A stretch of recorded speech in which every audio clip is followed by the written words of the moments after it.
Class 3 English chapter 7 में हमने exercise का थोड़ा पोर्शन कंप्लीट कर लिया।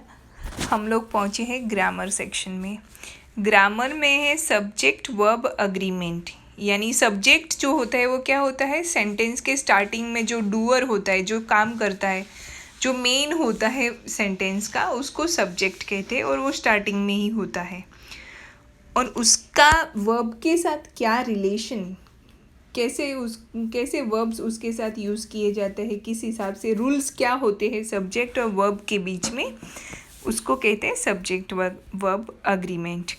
The subject and the verb in a sentence must agree with one another. मतलब सेंटेंस जो हो उसमें सब्जेक्ट और वर्ब के बीच में एक परफेक्ट अग्रीमेंट होना चाहिए एक दूसरे के साथ। A subject is the person or thing that does the action. जैसा कि मैंने कहा था, सब्जेक्ट क्या होता है, सेंटेंस में जो डूअर होता है, जो एक्शन करता है, करने वाला जो होता है वो होता है subject.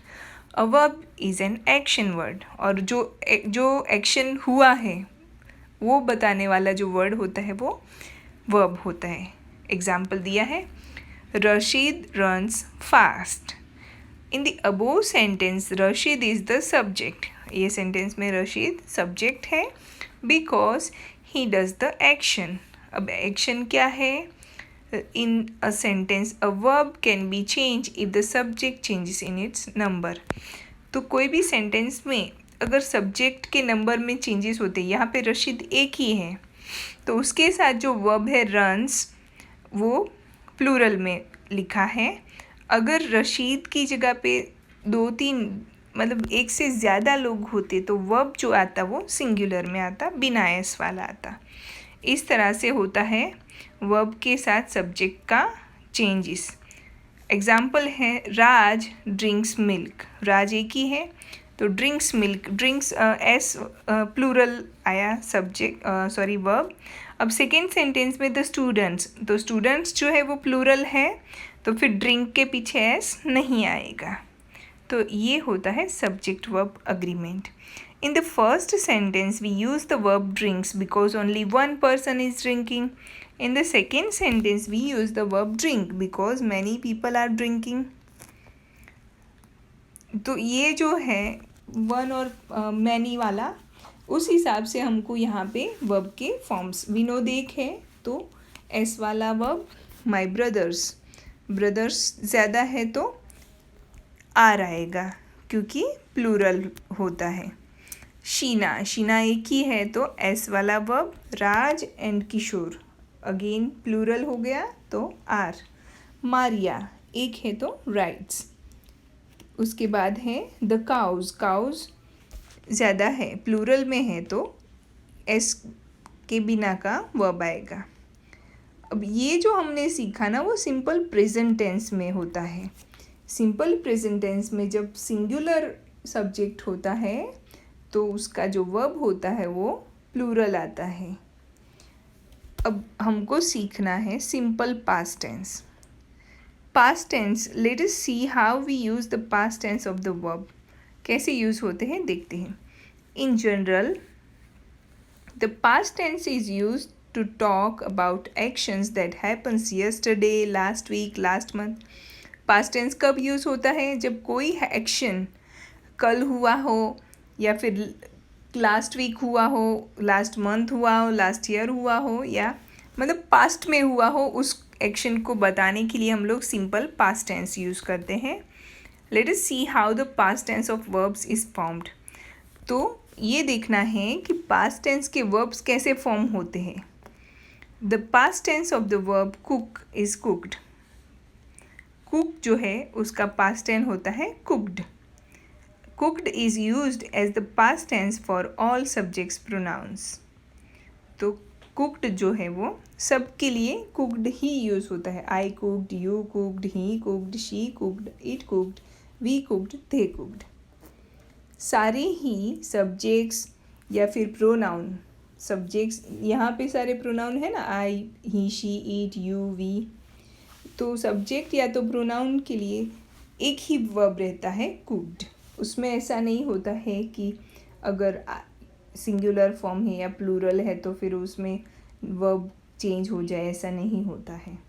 To change a regular verb into its past tense form we normally add ED to the end of the verb. तो नॉर्मली एक पहला रूल ये है पास्ट टेंस का कि जो प्रेजेंट टेंस के जो भी वर्ब होते हैं उसके पीछे ईडी लगाते हैं तो पास्ट टेंस फॉर्म्स बनते हैं। उसके एग्जाम्पल्स दिए हैं, play played, cook cooked, rain rained, wait waited. Examples of sentence using regular verbs in the past tense. अब ये जो ईडी वाले फॉर्म होते हैं ना उसको रेगुलर वर्ब्स कहते हैं क्योंकि उसको सिर्फ पीछे ईडी लगाया और काम ख़त्म। Last night I played chess with my friend, my mother kissed me good night, it rained heavily last week, Reena watched a movie last night, we wanted to go to the zoo last month. Simple past tense of many action words are formed by adding ed to the verb. सारे ही verbs ed लगाने से हो गए। Example और भी दिए हैं, wanted और collected. If the verb already ends in e, अब अगर कोई verb है उसका end में already e है तो फिर उसके पीछे सिर्फ d लगाना होगा, जैसे कि danced, स्कैर्ड, फेडेड। पहला जो था वो उसमें ईडी वाले थे, अब ये दूसरा आया जिसमें ई ऑलरेडी है, सिर्फ डी लगाया है। उसके भी एग्जाम्पल्स यहाँ पे दिए हैं, डांस, स्कैर और फेड में। Look at the actions that से व्हाट दे डिड यस्टरडे। यहाँ पे एक एक्सरसाइज हमको दी है जहाँ पे ब्रैकेट में जो भी वर्ब दिया है, प्ले, वॉक, शाउट और ग्रैब, उसके पास्ट फॉर्म्स लिखने हैं। प्ले के पीछे ईडी, वॉक के पीछे ईडी, शाउट के पीछे ED.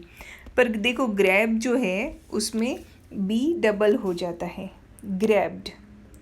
But for many verbs the simple past tense does not follow any rule and is irregular.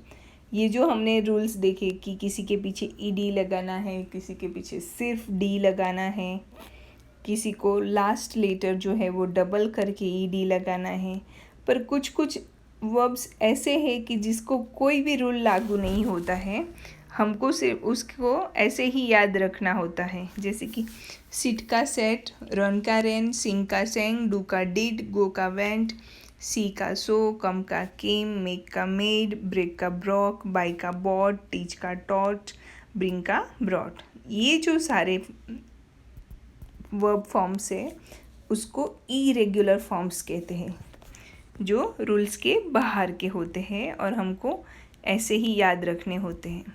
For some verbs the past tense is the same as the present tense. कुछ verbs ऐसे भी हैं जिसमें past tense और present tense same ही होता है, जैसे कि पुट, कट और बीट। अब हमारे लिए एक्सरसाइज है mix exercise. Rewrite the sentence using the past tense. Break का ब्रोक, सिंग का सेंग, गो का वेंट, मेक का मेड, रन का रैन, टीच का टॉट, बाई का बॉट, थिंक का थॉट, कट का कट, ब्रिंग का ब्रॉट। अब देखो बाई का बॉट होता है और ब्रिंग का ब्रॉट होता है, ये दोनों का डिफरेंस अच्छे से याद रखना। दोनों में सिर्फ आर होने और न होने का डिफरेंस होता है और बहुत बच्चे इसमें मिस्टेक करते हैं, दैट्स वाई रिमाइंड कर रही हूँ। अब नेगेटिव सेंटेंस बनाना हो तो कैसे बनाते हैं पास्ट टेंस में। We use did not. जब डिड नॉट यूज़ करते हैं to make a negative sentence in the past tense, कोई भी सेंटेंस को नेगेटिव कन्वर्ट करने के लिए उसमें डिड नॉट यूज़ करना पड़ता है।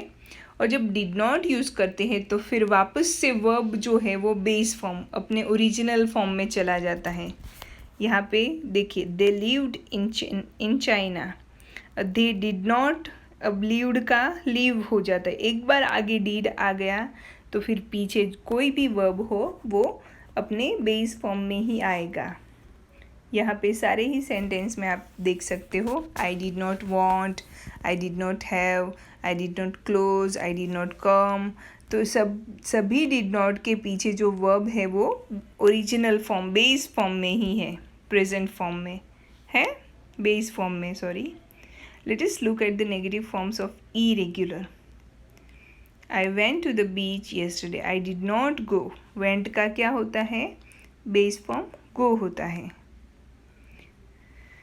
वी एट पिज़्ज़ा, एट का बेस फॉर्म ईट होता है। Did not eat pizza at the restaurant last night. यहाँ पे follow the two examples and complete the sentence using the past tense of the given verbs. सबके past tense forms लिखने हैं और पूरा ये सारे ही पैराग्राफ्स है वो कंप्लीट करने हैं। जहाँ पे नॉट दिखे उसके आगे डीड लगाना है, तो पीछे आप लोग क्या लिखोगे, जो बेस फॉर्म होता है वर्ब का वो लिखना है। जैसे कि फर्स्ट में रेन्ड है, फिर उसको सेकेंड सेंटेंस में डिड नॉट रेन, ईडी निकल जाता है। बी में फर्स्ट में रॉट है, सेकेंड में did not right, went, second में डिड नॉट बाय। ये पहला और दूसरा सेंटेंस अलग अलग है, जो ब्रैकेट में वर्ब दिया है वो यूज़ करना है। अब but he bought some very good apples and oranges. अब यहाँ पे नॉट नहीं है, इसलिए सी में जो थर्ड सेंटेंस है वहाँ पे मैंने बाय का पास्ट फॉर्म लिखा है। My teacher taught me about the young one of a butterfly. Teach का टॉट हो जाता है। अब my teacher did not teach, did not use किया तो टॉट का वापस से टीच हो जाता है। About the caterpillar, but she taught us about tadpole. तो जब नया सेंटेंस शुरू हुआ और उसमें डिड नॉट जैसा कुछ भी नहीं है, तो वापस से हम लोग उसको पास्ट फॉर्म में लिखेंगे। रोन रैन अ रेस, जैसे ऊपर वाले बनाए हैं उसी तरह का है। लिसनिंग में पेज नंबर 136 पर से पैराग्राफ रीड करके फिर ये आंसर्स लिखने हैं।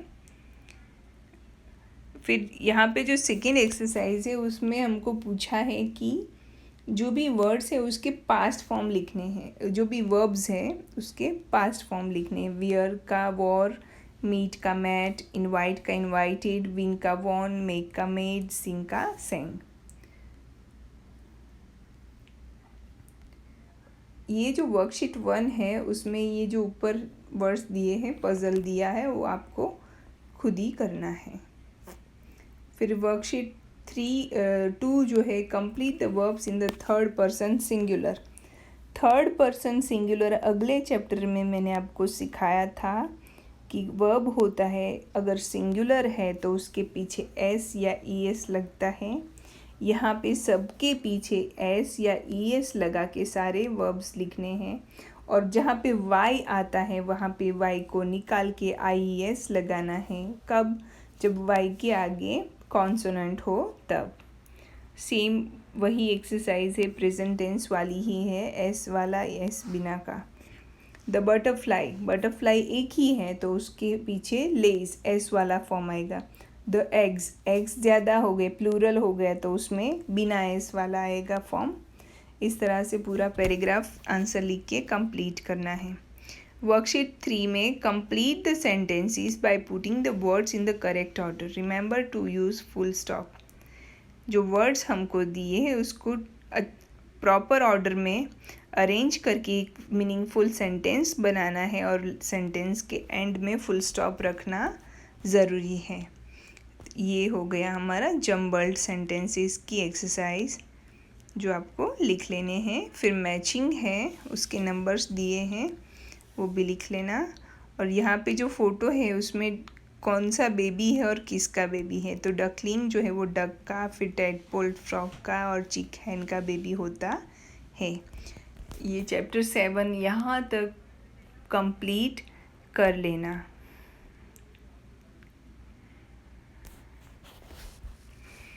और एक बात कि आपको रिवीजन मिल रहा है, फ्राइडे जो 16 को एग्ज़ाम है उसका आपको रिवीजन 4, 5, 6 चैप्टर का आज इस वीडियो के साथ ही दूसरे रिवीजन वीडियोस में मिल जाएगा।